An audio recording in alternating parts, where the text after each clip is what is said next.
मनुष्य बनकर मरे तो मनुष्य ही बनेंगे, नहीं। अब मनुष्य शरीर कैसे बनता है? श्री भगवान कहते हैं, माता जी, वो जब अन्य योनियों में भोग करके पुनः पहुंचता है तो उसे मनुष्य योनि का जब विधान बनाया जाता है तो पहले वो वर्षा के द्वारा जीव अन्न में पहुंचता है और अन्न के द्वारा माता पिता के उदर में पहुंचता है। जो पिता का वीर्य और माता का रज दोनों के संयोग से उसकी रचना होती है। अव्यक्त है, आत्मस्वरूप है, अविनाशी है। जब माता पिता के संयोग से रज और वीर दोनों मिलते हैं तो एक रात्रि में वो एक कलल बनते हैं, दोनों मिल करके कलल बनते हैं। 5 रात्रि में वो बुदबुदा बनता है। 10 रात्रि में एक बेर की आकृति जैसा होता है। हम ही तुम हैं। उसके बाद 10 दिन के बाद धीरे धीरे मांसपेशियां बढ़ना शुरू हो जाती हैं। 1 महीने में बड़े अंडे का जैसा रूप, 1 महीने के बाद फिर उसकी सिराकृति बनती है, खोपड़ी की आकृति बनती है। 2 महीने के बाद हाथ पांव के अंग बनना शुरू होते हैं। 3रे महीने में नख, रोम, त्वचा, हड्डी और स्त्री पुरुष का चिन्ह, बालक है या बालिका, ये छिद्र उत्पन्न हो जाते हैं। 4 महीने में मांसाद धातुएं नस नाड़ियों में रक्त संचालन प्रारंभ हो जाता है। 5वें महीने में चेतना जागृत होने लगती है और भूख प्यास लगने लगती है। भारी नरक है, भारी नरक माता का गर्भ। 6ठे महीने में त्राहिमाम बोल देता है, इतना कष्ट। झिल्ली से लिपटा हुआ मां की दाहिनी कोख में बच्चा रहता है, वहीं आसपास मलाशय और मूत्राशय है। उस समय माता को खट्टे चरफरे वस्तुएं पाने का शौक होता है, हर माता को खट्टी चीजें पाने का। वो सब जाकर उसके शरीर को जलाती हैं, ताप पैदा करती हैं। माता के खाए हुए खट्टे चरफरे, नमकीन, मिर्च आदि वाले पदार्थ जघन्य मलमूत्र के गड्ढे में पड़ा हुआ वो शरीरधारी जीवात्मा भारी कष्ट भोगता है। सुकुमार होता है, वहां विष्ठा के कीड़े छोटे छोटे उसके अंग प्रत्यंग को नोचते हैं। भारी क्लेश, इतना क्लेश कि क्षण क्षण में उसे मूर्छा आती है। माता को और पसंद होता है गर्मा गर्म, कड़वा, तीखा, नमकीन, रूखा, खट्टा, आंतों से घिरा हुआ और सिर, पेट की ओर तथा पीठ और गर्दन कुंडलाकार ऐसे मुड़ा हुआ। बहुत कष्ट मां के गर्भ में, बहुत। और देख लो, बड़े ज्ञाता बनते हो। 25 वर्ष, 30 वर्ष, 40 वर्ष की बात है, इसी घर में रह के आए हैं हम सब इसी मां के गर्भ में रह के आए हैं। अब वो बंद झिल्लियों में पराधीन, अंग हिलाने डुलाने में भी असमर्थ, भारी कष्ट। उस समय भगवान की प्रेरणा से उसे कई जन्मों की याद आती, उसकी स्मरण शक्ति जागृत होती। तत्र लब्ध स्मृतिर दैवात्म कर्म जन्म सतोद्भवम, सैकड़ों जन्मों की उसे याद आती है। अब स्मरण दीर्घ मनुच्छ्वासम शर्म किम नाम विंदते। अब तो भारी भारी लंबी सांसें लेता है, हाय अब दुर्गति से कैसे बच सकता हूं। सैकड़ों जन्मों की याद आती है, उसे बिल्कुल शांति नहीं, घोर अशांति। 7वां महीना आरंभ होने पर ज्ञान शक्ति पूर्ण जागृत हो जाती है। अब प्रसूति वायु से वहां से चलायमान रखती है। यहां माता को आनंद होता है, बच्चा देखो हिल रहा है, उसे भारी पीड़ा, भारी अशांति, भारी क्लेश, केवल जीवनी शक्ति नाभि के द्वारा जो नाल है उसी से, न श्वास लेने की न देखने की, सब कुछ अनुभव हो रहा है, ज्ञान शक्ति जागृत हो गई है। सप्त धातु में स्थूल शरीर से बंधा हुआ वो देहात्मदर्शी जीव भयभीत हो जाता है। उसी समय भगवान की प्रेरणा से उसे भगवान का ज्ञान होता है, तो वो भगवान से स्तुति करता है माता के गर्भ में। तस्योपसन्नमवितुम जगतीच्छयात् नाना तनोर्भुवि चलच्चरणारविंदम सोहम ब्रजामि शरणम कुतो भयम में ये नेद्रसी गतिरदर्श सतोनुरूपा। प्रभु मैं बड़ा अधम हूं, जब जब आपने हमको अवसर दिया मनुष्य शरीर प्राप्त करके मुक्त होने का, तब तब मैं भोगों में फंस गया। ये गति मेरे कर्म के अनुसार ही दिखाई है प्रभु, मेरे योग्य हैं। अपनी शरण में आए हुए इस नश्वर जगत की रक्षा के लिए अनेक रूप धारण करने वाले हे भगवान, मैं आपके चरणों का सहारा लेता हूं जो अपने आश्रित को निर्भय कर देते हैं। प्रभु मैं जीव इस माता के उदर देह में इंद्रिय और अंतःकरण रूपा माया का आश्रय कर पुण्य पाप रूप कर्मों से आच्छादित बद्ध की तरह दुख भोग रहा हूं, बड़ा संतप्त हूं प्रभु। अखंड बोध स्वरूप हे भगवान, हे परमात्मा नमस्कार है। प्रभु इस समय मुझे ज्ञान हो रहा है कि मैं शरीर नहीं हूं, असंग हूं, मैं पांच भौतिक शरीर से संबंध रखने वाला नहीं हूं। इंद्रिय गुण शब्दादि विषय अहंकार ये सब मेरे नहीं है। पर प्रभु ये अभी अभी ज्ञान हुआ है। हे प्रकृति पुरुष के नियंता सर्वज्ञ विद्या शक्ति संपन्न परम पुरुष, मैं आपके चरणों की बार बार वंदना करता हूं। आपकी माया से स्मृति नष्ट हो जाती है कि मैं कौन हूं। यही कारण है कि आत्मा जीव कहलाया और वो माया के तीन गुणों सतोगुण रजोगुण तमोगुण में फंस करके कर्म करता, कर्म बंधनों में बंद करके फिर यही कष्ट भोगता है, बार बार जन्म बार बार मरण। ये माया आपकी कृपा के बिना, आपके दिए हुए युक्ति ज्ञान के बिना ये नहीं नष्ट हो सकती। आपकी कृपा के बिना और आपके द्वारा दिए हुए युक्ति ज्ञान से माया से इस समय जो मुझे ज्ञान हुआ है, मुझे पता है आपने ही प्रदान किया है, मेरी किसी साधना का फल नहीं। सबको ज्ञान होता है गर्भ में। प्रभु सबके हृदय में आप ज्ञान स्वरूप परमात्मा विराजमान हो, सबके हृदय में सबको ज्ञान देते हो। मैं जीव कर्म जनित बंधन को प्राप्त हो गया हूं, त्रिविध तापों की शांति के लिए मैं आपके चरणों की वंदना करता हूं।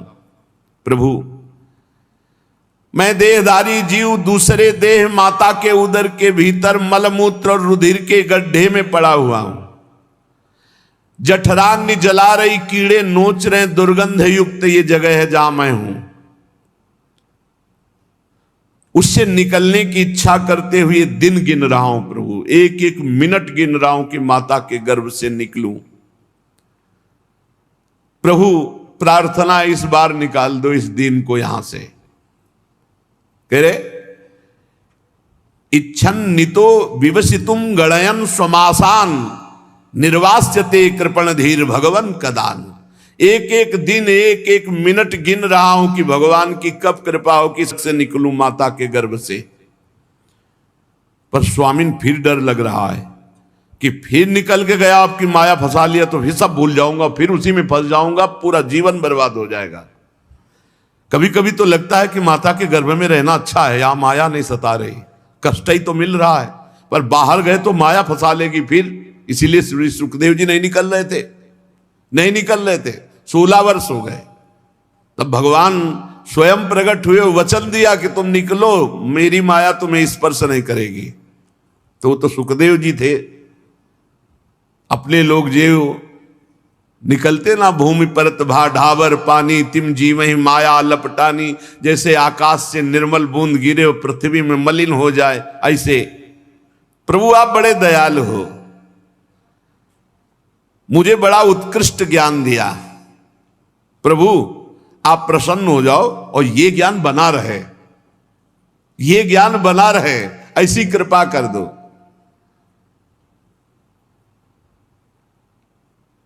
प्रभु इससे बाहर निकलकर जाने की तो प्रबल इच्छा है, पर भय है कि अंधकूप में गिर जाऊंगा, फिर फंस जाऊंगा, वही जहां बच्चा हुआ उसका ज्ञान अपहरण होता है। अब वो कहता कहां वो ज्ञान विज्ञान कहां, वो भगवान का ध्यान कहां। अब वो बेचारा रो रहा है कि अभी वो जो ज्ञान था, वो जो भगवत ध्यान था, वो कहां। फिर प्रपंच शुरू, अब जवान हुआ, फिर वही दुल्हन लड़का बच्चा परिवार, फिर बुढ़ापा मरने, फिर पुनरपि जननम पुनरपि मरणम पुनरपि जननी जठरे शयनम। अब वो प्रार्थना कर ही रहा था कि भगवान की प्रेरणा से प्रसव वायु धक्का दिया और मां के घृणित द्वार से बाहर निकले। देख लो हमारी तुम्हारी आवागमन की क्या हालत है। और फिर उन्हीं द्वारों में फंस करके वहीं जाने का विधान बना रहे हैं, उन्हीं द्वारों से निकले हैं और उन्हीं द्वारों में आसक्त होकर फिर संसार का कौन सा सुख है। हे भगवान त्राहिमाम, बुद्धि शुद्ध करें बस, बुद्धि शुद्ध करें बस, बुद्धि शुद्ध करें, नहीं तो पशुओं से गिरी हालत होती जा रही मनुष्यों की, पशुओं से गिरी हालत। कैसे? पशुओं का तो एक समय है ऋतुकाल, मनुष्यों का कोई समय नहीं। राक्षसी बुद्धि छाई जा रही, ये नहीं सोच रहे कि मनुष्य जीवन सतमार्ग से चलने से, धर्म से चलने से ये जो लाभ प्राप्त होना, वो या धर्म आचरण करने से बहुत बड़ा पतन हो जाएगा। अब वो अत्यंत व्याकुल होकर नीचे सिर करके कष्ट से बाहर निकलता है, श्वास की गति रुक जाती है, सोई वो स्मृति गई। पृथ्वी पर माता के रुधिर और मूत्र और सब लिबलिबे पदार्थ के कीड़े की तरह छटपटाता है। गर्भवास का सारा ज्ञान नष्ट हो जाता है और देहाभिमान रूपी अज्ञान दशा उसको प्राप्त हो जाती है और वो बार बार जोर जोर से रोने लगता है।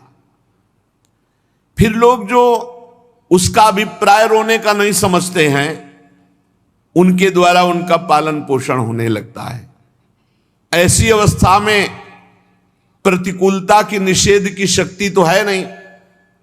अब शिशु अवस्था में मैली कुचैली खाट पर सुला दिया गया, छोटे छोटे जीव उसके कोमल शरीर को काटते, ना खुजलाने की सामर्थ्य, ना उठने की सामर्थ्य, ना करवट बदलने की सामर्थ्य, ना बता पाने की सामर्थ्य कि क्या कष्ट है।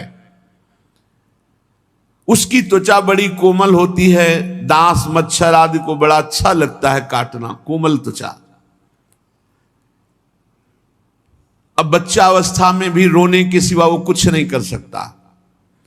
बाल्यावस्था गई, कौमार अवस्था आई, खेल में मगन। पौगंड अवस्था भोग कर जब युवा अवस्था में पहुंचा तो बस काम भोग। जौवन ज्वर के ही नहीं बलकावा, जवानी का बुखार किसको नहीं परास्त कर दिया, उसी को जो भगवान की शरण में है। नारी नयन सर जाहि न लागा, त्रिभुवन में वही जिसको अरविंदाक्ष भगवान के चिंतन का स्वभाव है, निरंतर अंतर पड़ा तो उसको भी, क्योंकि वो भी भगवान की ही सामर्थ्य से युक्त है। अब भोगों में ऐसी उसकी रुचि हो गई कि बिल्कुल भूल गया कि मुझे भजन करने के लिए यहां भेजा गया। अज्ञानवश बस काम क्रोध लोभ शोक इन्हीं में फंस गया। देह जैसे जैसे बढ़ा, जवान देहाभिमानी, अब वो रसेंद्री जनेन्द्री के भोगों में फिर फंस गया है। मुर्गा मछली मांस दुनिया का खाके और व्यभिचार काम परायण अपना नाश फिर शुरू कर दिया। जवानी मदोन्मत्त, मत वाले हाथी की तरह कुछ नहीं दिखाई दे रहा। कोवा मदांधो मदना तुरो, अंधों में अंधा कौन जिसे काम ने अधीन कर लिया है। अब जब उसकी कामनाओं में कोई बाधा डालता, भयंकर क्रोध आ जाता। क्रोध से वो कई पुरुषों से वैर ठान लेता है। खोटी बुद्धि वाला ज्ञानी जीव पंचभूतों से रचे हुए शरीर को मैं मान करके नाना प्रकार का अभिमान, पूरी जवानी पापाचरण करने में, धन कमाने में, जैसे बने भोग भोगने में। अरे ये शरीर फिर वृद्धावस्था को जाएगा, फिर मरेगा, उसको ये पता नहीं। तरह तरह के ऐसे पापाचरण कर्म किए, चित्त अशांत, मन अशांत। अगर सन्मार्ग में चलने के लिए कोई उपदेश करे तो इतना जिह्वा और जनेन्द्री के भोग में उसे मलिन कर दिया है, उसको ऐसा लगता है बड़ा सुख है, वो छोड़ नहीं पाता। रसेंद्री का और जनेन्द्री का समागम भोग नहीं छोड़ पाता। इस अवस्था में सतमार्ग में जो प्रेरणा देते हैं उनका साथ छोड़कर ये अनुगमन उन्हीं लोगों का करता है जिसके कारण इसको नरक मिले, दुष्ट लोगों का संग। ऐसे लोगों का ये संग पकड़ता है जो ना सत्य है, ना सोच, सोच माने पवित्रता, ना बाहर की पवित्रता, ना भीतर की पवित्रता, ना वाणी में सत्य, ना संयम, ना दया, ना बुद्धि भगवत वाली, ना लज्जा, ना क्षमा, ना यश, न मन इंद्रियों पर संयम, बस मनमानी पापाचरण। अत्यंत सोचनी, काम के खिलौना, जैसा काम चाहे वैसा, अशांत, देहाभिमानी। ये असत पुरुष ऐसों का कभी भी भूल कर साधक को संग नहीं करना चाहिए।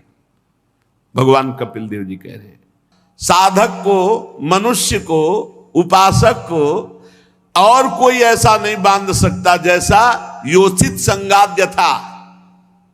काम भाव से स्त्री संग बांध देगा और जैसा कामियों का संग बर्बाद कर देगा, ऐसा कोई संग नहीं। इसलिए ना तथा से भवेन मोहो, ऐसा ज्ञान, ऐसा बंधन, ऐसी आसक्ति और कहीं नहीं होती। एकमात्र योचित संगाद्य था या तत्संग संगता, कामिनी का संग या कामी पुरुषों का संग, दोनों का त्याग करके असंग भाव से मेरी इस माया का बल तो देखो। बड़े बड़े दिग्विजयों के सर पर पैर रख करके नाचती है। बड़े बड़े दिग्विजयों के पैर, जो दिशाओं को भी जीत ले, ऐसों के सर पर पैर रखकर नाचती। देखो मेरी माया का प्रबल बल। भ्रकुटी और मुस्कान मात्र से, भ्रकुटी संचालन और मुस्कान मात्र से कौन ऐसा जिसको मोहित न कर ले। जब सृष्टि रचने वाले विधाता को मोहित कर लिया तो औरों की तो बात जाने दो। पीछे सुना है आपने, बहुत ध्यान से। बलम में पश्चिमाया स्त्री मैया जैनो दिशाम या करोति पदाक्रांतान भू विजम्रेण केवलम। देखो तो मेरी इस माया का बल, जो दिशाओं पर विजय प्राप्त कर उनको भी रौंद दिया, उनकी भी खोपड़ी झुकवा करके रौंद दिया। संगम न कुर्यात प्रमदासु जातु योगस्य पारम परमारु रुक्षु। अगर कोई भव समुद्र से पार जाना चाहता है, गृहस्थ है, तो एक पत्नी व्रत नियम ले लो। जिसका पाणी ग्रहण क्रिया है बस उसकी दृष्टि भर नहीं, अन्यत्र दृष्टि अगर दूषित करोगे तो पक्का वो नरक जाने का रास्ता है। संगम न कुर्यात प्रमदासु जातु, भगवान कपिल देव। योगस्य पारम परमारु रुक्षु मत सेवया प्रतिलब्धात्म लाभो वदंती या निरयत द्वारमश्य। मेरी सेवा मेरा भजन, मेरा चिंतन यदि निरंतर करके परम पद पर आरूढ़ होना चाहते हो तो विवेकी पुरुष वही है जो प्रमदा कामिनी का किसी भी तरह संग न करे। साध्वी का वही परम कर्तव्य है कि किसी भी तरह पुरुष शरीर का संग न करे और परस्पर काम आकर्षण वाले संग का भी त्याग करे, क्योंकि यह संग खुला हुआ नरक का द्वार है। मेरी रची हुई ये जो माया है ये धीरे धीरे नजदीक आती, समझने नहीं देती और फिर ऐसे गिरा लेती जैसे तिनके से ढका हुआ कुआं हो और आप बराबर समझ कर पैर रखे मुंह गिर जाए। तो साधक को चाहिए योपयाति शनैर माया, शनैर माने धीरे धीरे, योषित देव विनिर्मिता तामीक्षेतात्मनो मृत्युम तृणैकूपमिवाव्रतम। साक्षात मृत्यु देखे, मृत्यु ए मृत्यु है मेरा नाश करने के लिए। इसलिए योषित देव विनिर्मिता, देवताओं के द्वारा प्रेरित होकर के हमारे परम पद को छुटाने के लिए, भ्रष्ट करने के लिए माया आई है। संगम न कुर्यात प्रमदासु जातु, क्यों? योपयाति शनैर माया योषित देव विनिर्मिता तामीक्षेतात्मनो मृत्युम तृणै कूपमिवाव्रतम। जैसे कुआं तृण से ढका हो, अगला कदम तुम्हारा कुएं में ही जाओगे, ऐसे बहुत सावधान। भगवान कपिल देव जी महाराज कह रहे, या मन्यते पतिम मोहान मनमाया मृषभायति स्त्री त्वं स्त्री संगतः प्राप्तो वित्तापत्य गृह प्रदम। स्त्री में यदि जो आसक्त हो गया तो अगला जन्म उसका पक्का हो गया, स्त्री ही होगा। जीव पुरुष शरीराभिमानी जो स्त्री में आसक्त है, या मन्यते पतिम, मैं इसका पति हूं, मोहन मन माया मृषभायति, वो मेरी माया से मोहित होकर अपने को पति समझता है, और सामने स्त्री, तो स्त्रीत्वम स्त्री संगतः अत्यंत आसक्त, तो प्राप्तो वित्ता पतक ग्रह प्रदम, वो निश्चित अगले योनि उसको स्त्री की प्राप्त होगी। आसक्त बहुत विचित्र होते हैं। तामात्मनो विजानीयात् पत्य पत्य ग्रहात्मकम दैवोपसादितम मृत्युम मृगयोर्गायनम यथा। जैसे व्याधे का गान सुन करके मृग आकर पास खड़े हो जाते हैं और फिर उनको छाती में बाण सहना पड़ता है, मरना पड़ता है, ऐसे विधाता की रची हुई फांसी समझो, ये काम कामनी वासना की खेल जो है ना, ये विधाता की निश्चित की हुई मृत्यु समझो, फांसी समझो।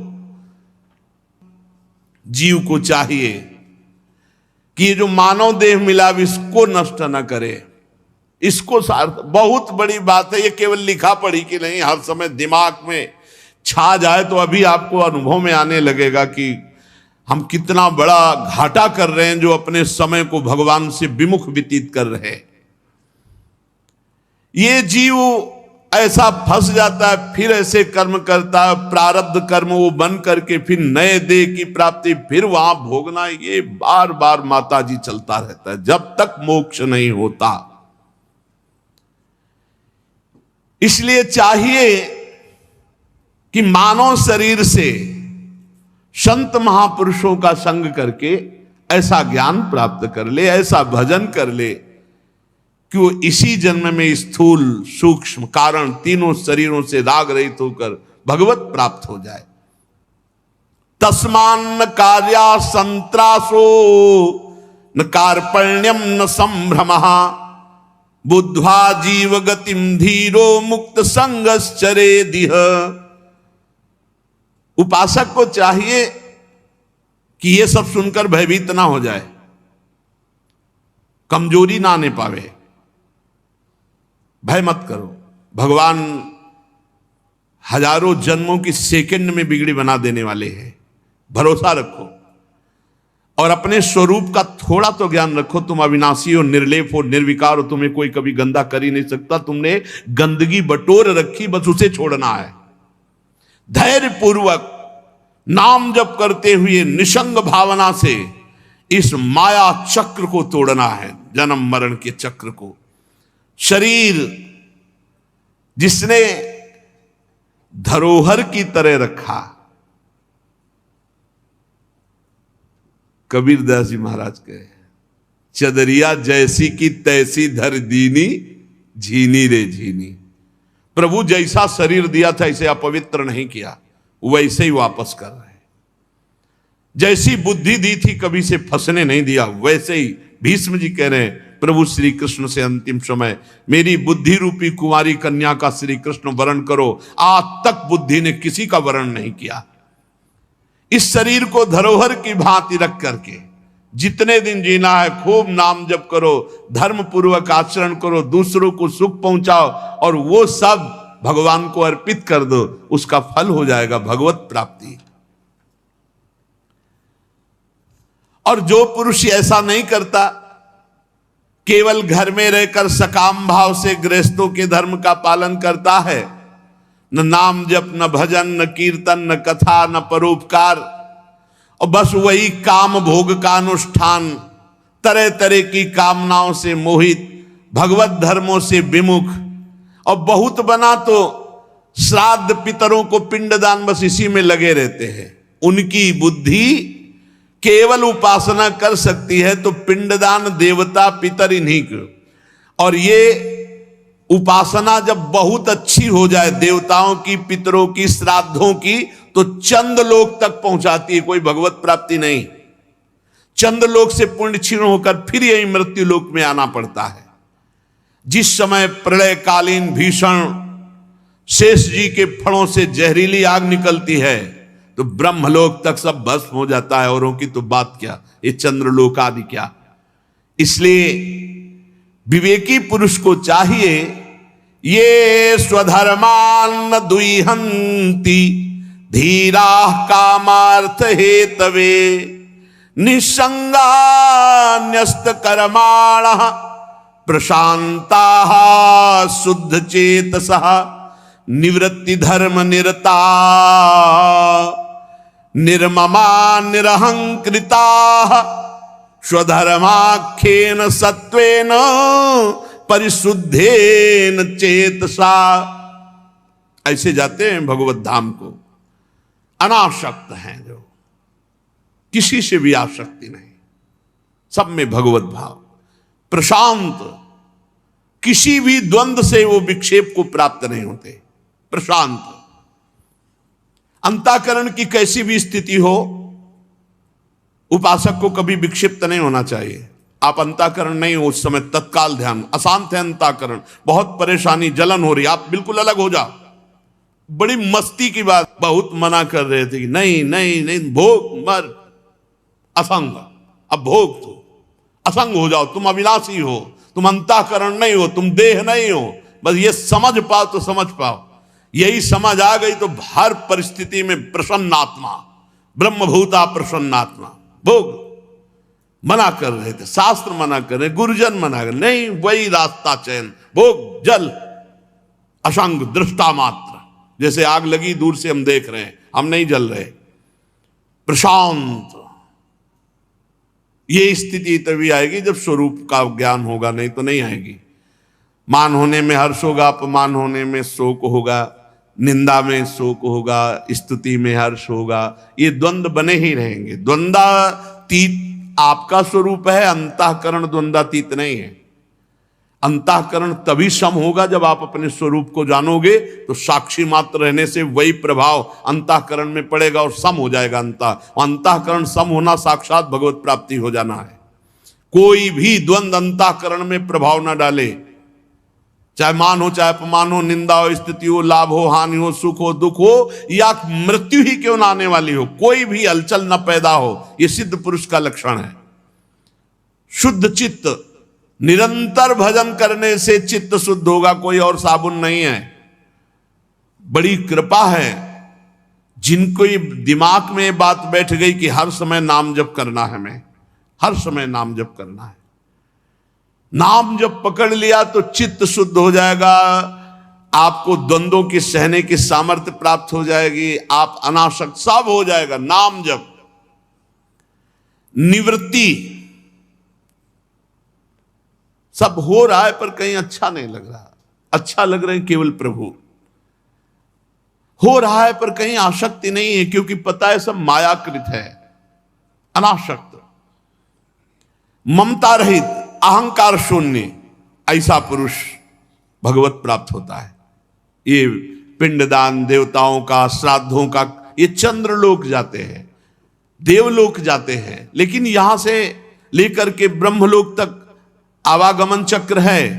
आ ब्रह्म भूलान लोकान पुनरावर्तिनो, अर्जुन भगवान कह रहे हैं। काम बनेगा भगवत धाम जाने से, भगवत प्राप्ति से। परमानंद स्वरूप पुराण पुरुष पर ब्रह्म में जब तक लीन नहीं हुआ जा सकता तब तक बात नहीं बनती। लीन का मतलब है तन्मया, भगवान के चिंतन में, भगवान के मनन में डूबो। जिनका चित्त इस लोक में आसक्त है और जो कर्मों में श्रद्धा रखते हैं, वेद के द्वारा कहे हुए काम्य कर्मों का अनुष्ठान करते हैं, उनकी बुद्धि रजोगुण से युक्त हो गई है, इसलिए वो भगवत प्राप्ति के मार्ग को नहीं समझते हैं। वो केवल इन देवता का पूजन, इन देवी का पूजन, पितरों का पूजन, श्राद्ध का पूजन ऐसा करते हैं, और वो केवल धर्म, अर्थ और काम के परायण होते हैं। उनको मोक्ष या भगवत प्राप्ति से कोई मतलब नहीं होता। जिनके महान पराक्रम अत्यंत कीर्तनीय है, भवभयहारी भगवान श्री कृष्ण की कथाएं इनको अच्छी नहीं लगती, आराधना इनको अच्छी नहीं लगती, क्योंकि ये केवल अर्थ काम के गुलाम होते हैं। इनकी आराधना बस श्राद्ध, पितर, देवी देवता जो हमारी कामनाओं की पूर्ति कर दें, कोई मोक्ष धर्म या भगवत प्राप्ति की ऐसी कोई आकांक्षा नहीं होती, जो अज्ञानी जन है। भगवान कह रहे हैं हाय, भगवान कह रहे हैं हाय विष्ठा भोजी कुकर शुकर आदि जीवों की विष्ठा चाहने के समान, जो भगवान की प्राप्ति को छोड़कर नाम जब, भगवत कथा, कीर्तन आदि जो भगवत प्राप्ति का भाव है, इसको छोड़कर जो संसार के भोग मांगते हैं, तो जैसे प्रहलाद जी ने नरसिंह भगवान से कहा कि भगवान हमको तो परम पद आपका नहीं चाहिए, क्यों? हमें आपकी लीला कथा सुनने को मिलती है, आपका नाम जपने का अभ्यास है, आपका चरणामृत पीते हैं, आपके आश्रित, मुझे आपका आशीष नहीं चाहिए, हमें आपका आशीर्वाद चाहिए इन भूले हुए जीवों के लिए, इनको भगवत प्राप्ति होनी चाहिए। हम तो आपकी लीला कथा चरणामृत के बल से माया पर विजय प्राप्त कर लेंगे। भगवान ने कहा लिवा लो जिनको, अभी हम बैठे सीधे वैकुंठ भेज देंगे। पूरे नगर में कोई भी वैकुंठ जाने के लिए तैयार नहीं हुआ। बूढ़े बूढ़े थे, उनको भी कहा कि भगवान नरसिंह भगवान कह रहे चलो वैकुंठ। अभी क्या है, अभी लड़का नादान है, पूरी संभाल नहीं पाएगा, भगवान से कह दो कुछ दिन का समय दें, तो फिर कोई तैयार नहीं हुआ। एक सूकरी मिली, सूकरी से कहा तेरा जीवन कितना घृणित है, चल वैकुंठ चल, भगवान संतों से सुना है। तो सूकरी ने कहा वैकुंठ में मिलता जो यहां खा रहे हैं? बोले नहीं। बोले भी नहीं जाना वैकुंठ। बोले हाय विष्ठा भोजी सूकर जैसे विष्ठा ही चाहता है, ऐसे जो मनुष्य जीवन प्राप्त करके भगवान का नाम जब, भगवान की कथा, भगवत सेवा जो भगवत प्राप्ति का हेतु है, इनको छोड़कर, भगवत प्राप्ति की चाह छोड़कर जो भोगों को मांगता है, वो ऐसे ही है जैसे विष्ठा भोजी सूकर कुकर विष्ठा मांगे। गर्भाधान से लेकर अंत्येष्टि क्रिया तक सब संस्कारों को विधि पूर्वक करने वाले सकाम कर्मी, सूर्य से दक्षिण की ओर पितृयान धूर्म मार्ग में प्रीतिश्वर आर्यमा के लोक में जाते हैं और फिर पुनः मृत्यु लोक में लौटते हैं। इनका कल्याण नहीं होता, ये भगवत प्राप्त नहीं होते। ध्यान दीजिए, जो गर्भाधान से लेकर अंत्येष्टि संस्कार तक बिल्कुल शास्त्र सम्मत होते हैं, वो केवल पितृयान में जाते हैं। भजन नहीं करोगे तो कोई दूसरी ऐसी साधना नहीं जो भगवत प्राप्ति करा दे। जैसे लोग बोलते हैं हम मर गए हैं, वो तो अंत्येष्टि क्रिया में, पिंडदान में सब करने से उनको भगवत प्राप्ति हो जाएगी। अरे जिंदा में कहा कि नहीं हो जाएगी। गर्भाधान से लेकर अंत्येष्टि क्रिया तक अगर भजन नहीं हुआ भगवान का तो अन्य कोई साधन भगवत प्राप्ति नहीं कराएगा। हाँ, अब यह है कि उनके लिए भागवत अनुष्ठान करो, खूब नाम जप करो, उनको देओ तो उनका कल्याण हो जाए, भगवान की कृपा। पितृलोक में जाते हैं, अपने पितरों के साथ क्षुद्र भोग भोगते हैं, जब पुण्य क्षीण होते हैं तो फिर आकर इसी मृत्यु लोक में गिरना पड़ता है। भगवान कह रहे हैं ततस्ते क्षीण सुकृता पुनर्लोकमिमं सति पतंति विवसा देवै सद्यो बिभ्रंसितोदया। गिरना पड़ता है, इसी लोक में विवश होकर जन्म लेना पड़ता है। इसलिए माताजी परम कल्याण के लिए, परम मंगल के लिए, परम सुख के लिए एकमात्र श्री भगवान के चरणों का भजन। तुम श्री भगवान के गुणों का आश्रय लो, भक्ति के द्वारा मन वाणी शरीर से भजन करो। भगवान श्री कृष्ण के प्रति किया हुआ थोड़ा सा भक्ति योग भी संसार से वैराग्य और ब्रह्म साक्षात्कार रूप ज्ञान की प्राप्ति करा देता है। इसलिए भगवत स्वरूप जब तक सारा संसार नहीं दिखाई देता तब तक सच्ची भक्ति का स्वरूप प्रकाशित नहीं हुआ। वासुदेवा सर्वम, सब मेरे प्रभु। खत्म खेल। सर्वत्र भगवान का दर्शन होने लगा तो जीते जी जीवन मुक्त हो गया। वही संग रहित समान रूप, दोष और गुणों से रहित, महिमा में आरूढ़ ब्रह्म साक्षात्कार किए हुए महापुरुष है, जिसको सर्वत्र भगवान की अनुभूति। सर्वत्र ज्ञान मात्रम परम ब्रह्म परमात्मेश्वर पुमान दृश्यादि भी पृथक भावैर भगवान कईयते। दृश्य अलग अलग है लेकिन दृश्य में भगवान एक है। सब जगह ये जो जानता है वही ज्ञान मात्रम परम ब्रह्म परमात्मेश्वर पुमान। ब्रह्म एक है, ज्ञान स्वरूप है। बाह्य वृत्तियों वाली इंद्रियों के द्वारा भ्रांतिवश अनेक अनेक रूप, अनेक अनेक पदार्थ दिखाई देते हैं, लेकिन सब में परमात्मा एक है। माता जी, योगाभ्यास के द्वारा एकाग्र चित्त से, असंग बुद्धि से ऐसा दर्शन होता है, ऐसा अनुभव होता है। योगाभ्यास यही कि बार बार चित्तवृत्ति को हटाकर प्रभु में लगाना, एकाग्रता पूर्वक प्रभु का चिंतन करना, असंग, किसी से अपनापन न करना। माता जी, मैंने ब्रह्म साक्षात्कार का साधन रूप ज्ञान तुम्हें सुनाया। हे देवी, ज्ञान योग और मेरे योग, भक्ति योग, इन दोनों का फल एक ही भगवत प्राप्ति है। ज्ञान में आत्मस्वरूप का बोध होना, संसार से मुक्त हो जाना। भक्ति में भगवान का साक्षात दर्शन होना, संसार से मुक्त हो जाना, आत्मबोध हो जाना। मम दर्शन फल परम अनुपा, जीव पाओ निज सहज स्वरूपा। नाना प्रकार के कर्म कलाप करने वालों को क्या मिलना है? इसलिए उन हर कर्मों को भगवान को समर्पित करते हुए, नाम जप करते हुए कर्म करो। मान लो, कोई भी कर्म शास्त्र विरुद्ध मत करो, नाम जप करते हुए सत्कर्म करो, उसे भी भगवान को समर्पित कर दो। बच जाओगे इस माया की पिटाई से। नहीं तो बार बार कौन कौन सी योनि में जन्मना मरना।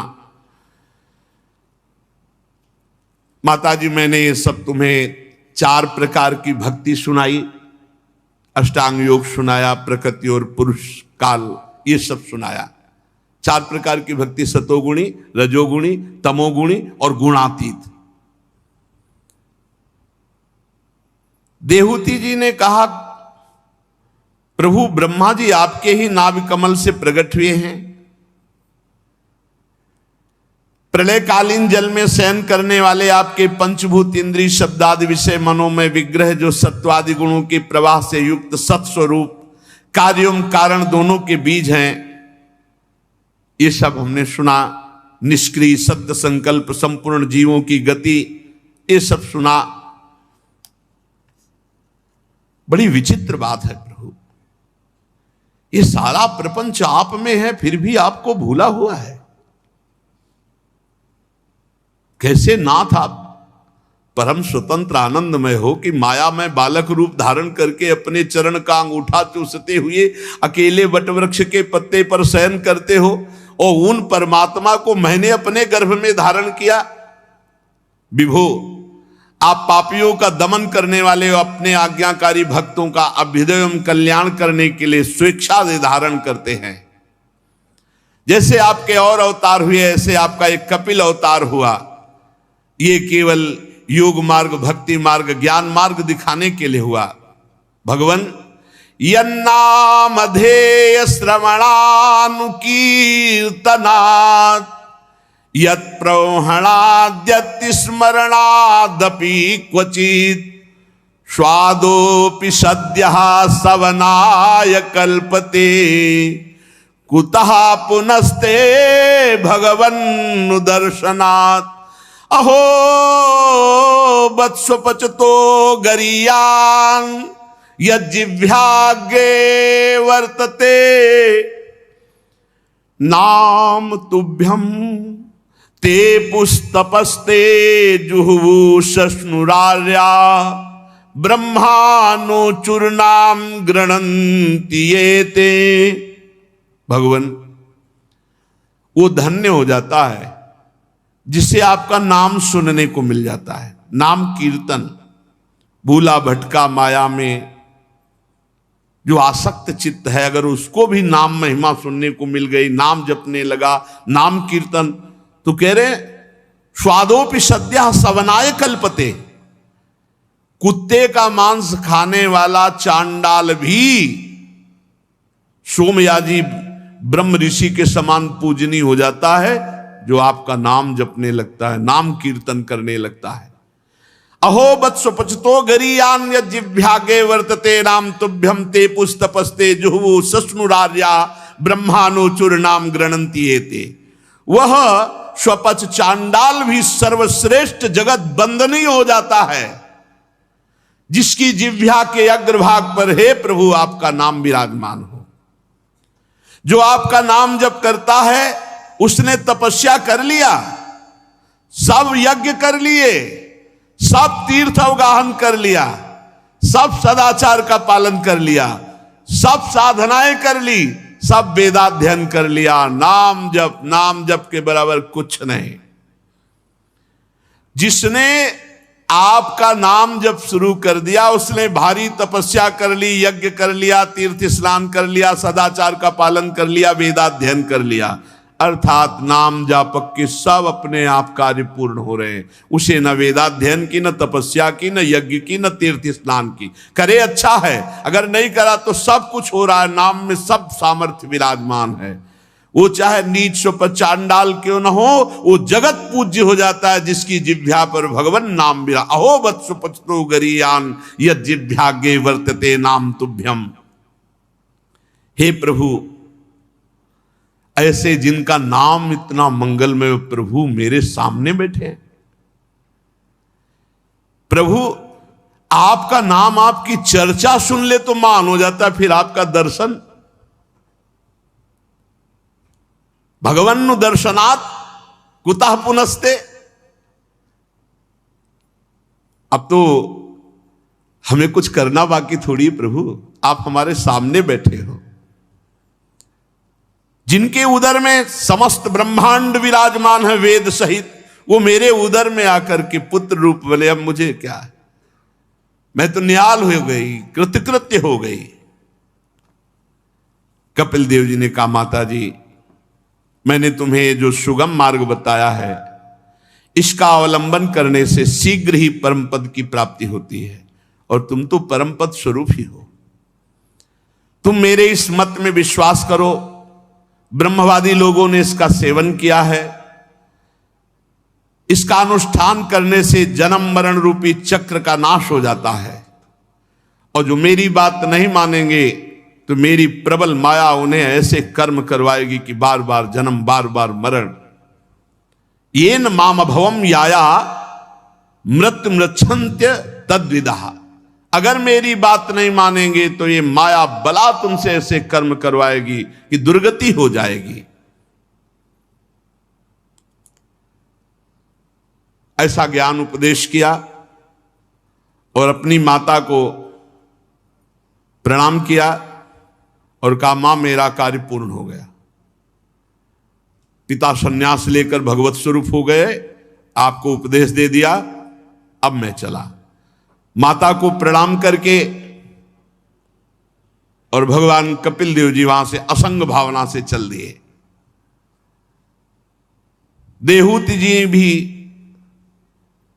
सरस्वती के मुकुट सदस्य अपने आश्रम में अपने पुत्र के उपदेश किए हुए योग साधना के द्वारा समाधि में स्थित हो गई। समस्त सुखों का त्याग करके रात दिन भगवान के चिंतन में डूबी हुई। बड़ा कठिन होता है भोगों का त्याग करके, भोगों की स्मृति का त्याग करके भगवत स्मृति में। देहूति जी को जो भोग प्राप्त हुए वो देवराज इंद्र को भी नहीं प्राप्त हुए। भोग त्याग दिया, भोग की स्मृति त्याग दिया, अखंड भगवत स्मृति समाधि में निमग्न। भक्ति के प्रबल प्रवाह, वैराग्य और अनुष्ठान से अंदर ही ब्रह्म साक्षात्कार हो गया। माया जनित आवरण दूर हुआ। स्थिति श्री भगवान में, आनंद परमानंद। अब निरंतर समाधि की स्थिति में संसार का सत्यत्व भाव भी गया और शरीर भी स्वप्न की तरह भासने लगा। ना कोई मानसिक क्लेश, ना कोई शारीरिक क्लेश। बाल बिखरे हुए स्थिति समाधि में। अब केवल शरीर प्रारब्ध का पोषण हो रहा है शरीर के द्वारा। जैसा प्रारब्ध है वैसा शरीर का पोषण, शरीर से बिल्कुल निरपेक्ष। और उन्होंने सदा सदा के लिए श्री भगवान को देहूति जी ने प्राप्त कर लिया। जिस स्थान पर देहूति जी को ब्रह्मबोध हुआ, सिद्धावस्था प्राप्त हुई, उसे सिद्ध पद नाम से कहा गया है। देहूति जी का शरीर एक नदी के रूप में परिणित हो गया, जो सिद्धगण से सेवित सब प्रकार की सिद्धि देने वाली है। जल रूप होकर के प्रवाहित हो गया देहूति जी का शरीर और वो ब्रह्म में लीन हो गई। महायोगी भगवान कपिल देव जी ईशान कोण में ही वहां ध्यानस्थ होकर देखा माता परम पद में, पिता परम पद में, तो आप भी समाधि में। स्वयं समुद्र ने कपिल भगवान का पूजन किया और तीनों लोकों की शांति के लिए भगवान कपिल देव जी योग मार्ग का आश्रय लेकर समुद्र में समाधिस्थ हो गए। सिद्ध चारण गंधर्व मुनि अप्सरागण उनकी स्तुति करते हैं। सांख्याचार्यगण भी सब प्रकार से कपिल भगवान का स्तवन करते हैं। निष्पाप विदुर जी, तुम्हारे पूछने से मैंने ये भगवान कपिल और देहूति जी का परम पवित्र संवाद सुनाया। यह कपिल देव जी का मत अध्यात्म युग का गूढ़ रहस्य है। जो पुरुष श्रद्धा पूर्वक इस कथा को सुनेगा वो भगवान की विशुद्ध भक्ति से युक्त होकर अंत में भगवान के परम पद को प्राप्त होगा। जो श्रद्धा पूर्वक इस संपूर्ण प्रसंग कपिलोपाख्यान को सुनेगा वो भगवान की भक्ति से युक्त होकर इसी जन्म में भगवत प्राप्ति करेगा। श्री मैत्रेय जी स्वयंभू मनु की महारानी शतरूपा से प्रिव्रत और उत्तानपाद ये दो पुत्र हुए थे। 3 कन्याएं आकुति, देहूति, प्रसूति। तो देहूति जी का आप चरित्र सुने पूरा। आकुति का यद्यपि उसके भाई थे तो भी महारानी शतरूपा की अनुमति से उन्होंने रुचि प्रजापति के साथ पुत्रिका धर्म के साथ विवाह किया। पुत्रिका धर्म के अनुसार किए जाने वाले विवाह में शर्त होती कि कन्या के जो पहला पुत्र होगा उसे कन्या के पिता स्वीकार करेंगे।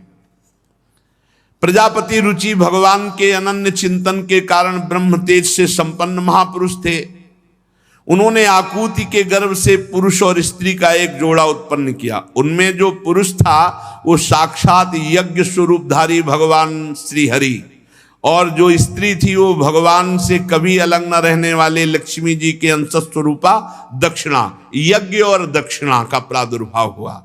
मनु जी अपनी पुत्री आकुति के उस परम तेजस्वी पुत्र यज्ञ और दक्षिणा को पास रख लिया।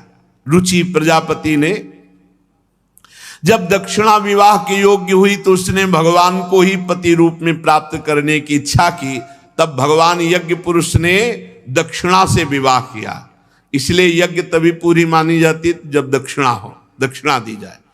इससे दक्षिणा को बड़ा संतोष हुआ। भगवान प्रसन्न होकर उससे 12 पुत्र उत्पन्न किए। तोष, प्रतोष, संतोष, भद्र, शांति, इडस्पति, इद्म, कवि, विभु, स्वर्ण, सुदेव, रोचन। ये ही स्वयंभू मनवंतर में तुषित नाम के देवता हुए। उस मनवंतर में मरीचि आदि सप्तऋषि थे। भगवान यज्ञ ही देवताओं के अधीश्वर इंद्र थे। महान प्रभावशाली प्रिव्रत एवं उत्तानपाद मनु पुत्र थे। वह मनवंतर उन्हीं दोनों के बेटों, पोतों और दौहित्रों के वंश से छा गया। प्यारे विदुर जी, मनु जी ने अपनी दूसरी कन्या जो देहुति जी वो करदम जी से ब्याही, उनके संबंध में पूरा प्रसंग आप सुन चुके हैं। अब मनु जी ने अपनी तीसरी कन्या प्रसूति का विवाह ब्रह्मा जी के पुत्र दक्ष प्रजापति से किया और उनकी विशाल परंपरा से त्रिलोकी भर गई। करदम जी की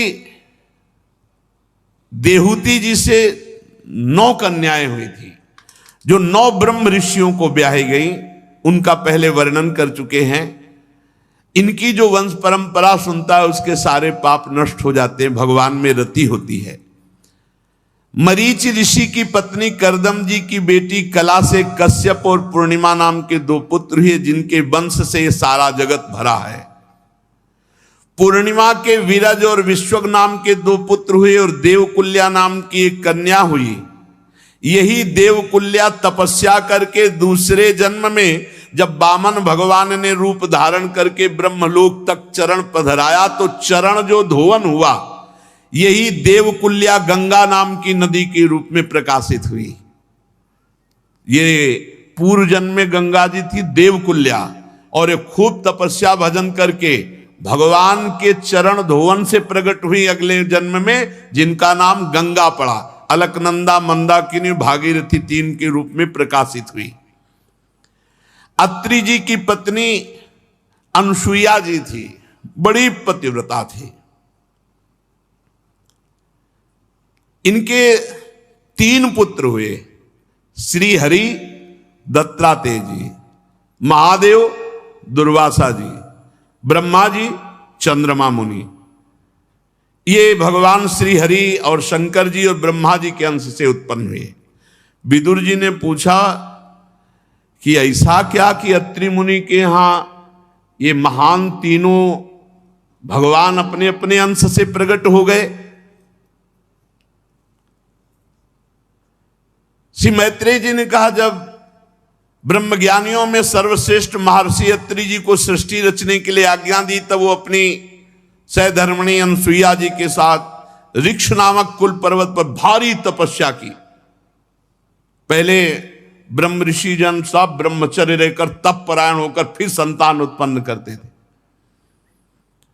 पलाश, अशोक आदि का वृक्षों का वन था। निर्विंध्या नाम की नदी कल कल ध्वनि गूंजती थी। प्राणायाम के द्वारा 100 वर्ष तक प्राणवायु को 100 वर्ष तक केवल संशोधन करके 100 वर्ष तक तपस्या की। कोई जल नहीं, कोई फल नहीं, कुछ खाना पीना नहीं। यहां 100 वर्ष तो क्या 100 मिनट रहना मुश्किल है। कलयुग का ऐसा प्रभाव है कि मन चंचल ही बना रहता है। चित्त को 100 वर्ष तक केवल वायु, प्राणवायु संशोधन, बाद सर्दी गर्मी प्रकृति के पूरे, और एक पैर केवल खड़े होकर, और मन ही मन प्रार्थना करते कि जो कोई संपूर्ण जगत का ईश्वर है, मैं उनकी शरण में हूं और वो मुझे अपने समान संतान प्रदान करे। ऐसा तप्यमानम त्रिभुवनम प्राणायामैद शाग्निना निर्गतेन मुनेर मूर्धनः समीक्ष प्रभवस्त्रयः। अब ऐसी प्राणवायु का संशोधन करके तपस्या की कि अत्रि मुनि के तेज से तीनों लोक कांप उठे ताप से। भगवान ब्रह्मा विष्णु और महादेव तीनों जगतपति उनके आश्रम पर आए। तीनों एक साथ प्रकट हो गए। अत्रि मुनि का अंतःकरण प्रकाशित हो गया। एक पैर के बल खड़े होकर 100 वर्ष तक प्राणवायु संशोधन कर देवादिदेव भगवान 3 रूपों में हरि महादेव ब्रह्मा जी साष्टांग दंडवत किया। देखा कि हंस पर हरि जो ब्रह्मा रूप में, गरुड़ पर वही हरि और बैल पर वही हरि महादेव जी के रूप में एक परमात्मा का चिंतन किया, जो कोई संपूर्ण जगत का ईश्वर हो। तो यह अनुभव कराया कि हरि ही ब्रह्मा, हरि ही महादेव, हरि ही हरि। एक का स्मरण किया, 3 रूपों में आए। एक के हाथ में सुदर्शन चक्र है, तो एक के हाथ में त्रिशूल है, तो एक के हाथ में कमंडल है। तीनों कृपा की वर्षा कर रहे हैं यहां। और बीच में संतों से सुना है कि जब इनका तप अत्रि जी का, इस कोटि का तो अनुसुईया जी का पातिव्रत, पूरा त्रिभुवन कंपायमान हो गया। तो एक दिन नारद जी ने लक्ष्मी जी और रुद्राणी और ब्रह्माणी से अलग अलग मिले और कहा आपका पातिव्रत धर्म जो है लघु होने जा रहा है, इतना श्रेष्ठ अनुसुईया जी का पातिव्रत धर्म है। वैसे स्वाभाविक आप तीनों पतिव्रता हैं, पर आपसे बढ़कर अनुसुईया जी का ऐसा कैसे हो सकता है? उनका परीक्षा ले लो। नारद जी जब कोई लीला होनी होती भगवान की, तो लीला मन है नारद जी भगवान के। अब तीनों देवियों ने अपने अपने प्रीतम से प्रार्थना की कि अनुसुईया जी की परीक्षा ले रही है। वह देखो समस्या में फंस जाओगी। वो शांति से अपने भजन साधन में लगे, काहे को उनको। पर माता जी ने हट कर लिया कि नहीं आपको जाने, तो प्रभु ने कहा फिर संभालना, तुम्हें जा रहे। तीनों भगवत स्वरूप ढककर संत वेश में गए। ये हमने संतों से चरित्र सुना शास्त्र में। जो अभी यहां तीनों के प्रकट होने का वो इस रूप से है कि अत्रि जी ने एक मंत्र का अनुष्ठान किया कि जो कोई संपूर्ण जगत का ईश्वर है, मैं उसकी शरण में हूं, वो अपने समान संतान प्रदान करे। तो अतिथि सत्कार बहुत आवश्यक है। सदगुरुदेव भगवान ने कहा कि जो विरक्त फुटपाथ में सोता है, मांग के खाता है, उसका कोई अधिकार नहीं है। अगर एक छोटी सी भी कुटिया बनी और कोई आ जाता है कहता भूख लगी, और फिर आप उसे वापस भेज देते, तो आपके सुकृत और तप नष्ट हो जाएगा। अब आपको पवाना पड़ेगा, कुटिया क्यों बनाया? अगर वो आया है और कह रहा है मुझे भूख लगी है, तो जो कुछ आपके पास रूखा सूखा है पवाइए, उसका स्वागत कीजिए। ये धर्म है कुटिया बनाने का। भगवत स्वरूप तीनों भगवान संत वेश में गए और कहा मुझे भूख लगी है। तो उनका आप ठहरिए, हम कंदमूल फला, बोले हम ना फलाहारी है ना हम दुग्ध पान करेंगे आज। तेजो में भगवत स्वरूप है, कोई वहां छल कपट पाखंड का तो प्रवेश ही नहीं। इतनी तो स्वयं अनुसुईया जी सामर्थ्यशाली है। अनुसुईया जी मुस्कुराई कि ये कैसा आतिथ्य सत्कार। आंख मूंदा और तपस्या में विराजमान अत्रि जी उनसे बात की कि आपके घर में अतिथि पधारे हैं। वो बड़ा अटपटा उनकी प्रश्न है, बड़ी अटपटी मांग है। तो मैं तो तपस्या में संलग्न हूं, तुम उनको पुत्र बना लो। पति की आज्ञा, कमंडल से जल लिया और कहा तुम तीनों 6-6 महीना के बालक बन जाओ। हल्लू बन गए। गंगाधारी महादेव जी 6 महीने, कितने अच्छे लग रहे होंगे। छोटे छोटे गोरे चरणारविंद ऐसे ऐसे करके वो गंगा जी त्रिशूल हाथ में है, छोटे से भगवान हरि, छोटे से चार मुख वाले ब्रह्मा जी, पियो दूध, जगत माता भगवान को दुग्ध पिलाकर 3 पालने पे। कई दिन हो गए, नारद जी पहुंचे, बोले भगवान कहाँ है? बोले गए थे अनुसुईया जी की परीक्षा में, अभी तो वो कभी नहीं आएंगे। बोले क्यों? बोले पालने में है 6-6 महीना के। बोले तुम फंसा दिए नारद जी से, कहा तो फंसा दिए ऐसा? अरे हम तो परीक्षा के लिए कहा। तो बोले परीक्षा में तो फंस गए वो, अब क्या होगा? बोले जाओ पैर पड़ो, हाथ जोड़ो, तो भले हुआ कोई गुंजाइश हो, अभी तो 6 महीना के हैं, आगे जब सयाने हो, स्वयंवर हो, तो भले चली जाना। तीनों आद्या शक्तियां हैं, श्री लक्ष्मी जी, अंबा जी और ब्रह्माणी जी। अनुसुईया जी के पास गई और कहा कि क्षमा करो, हम आपके पातिव्रत परीक्षा के लिए अपने अपने प्रभुओं को भेजा था, हमें वापस कर दो। कौन हो आप? तो परिचय बताया, ऐसा है। बोले नहीं, अभी हमारे तो बच्चे छोटे हैं, अभी ब्याह लायक नहीं, अभी नहीं देंगे हम। अब इतना सौभाग्य मिला, अब थोड़ा बड़े हो, 18-20 के, तब आना, हो पसंद कर ले बालक हमारे, तो बात भी चरणों में गिरी। मान गई आपका तप, आपका भजन, आपका पति प्रेम सर्वश्रेष्ठ है, आप कृपा करो। फिर कमंडल से वैसे भगवत स्वरूप हो गए। तब तक अत्रि जी भी आ गए। तब प्रार्थना की कि प्रभु ये पालना खाली नहीं रहना चाहिए। तो उन भगवान श्री हरि के अंश से दत्तात्रेय जी और भगवान शंकर के अंश से दुर्वासा जी और भगवान ब्रह्मा जी के अंश से चंद्रमा मुनि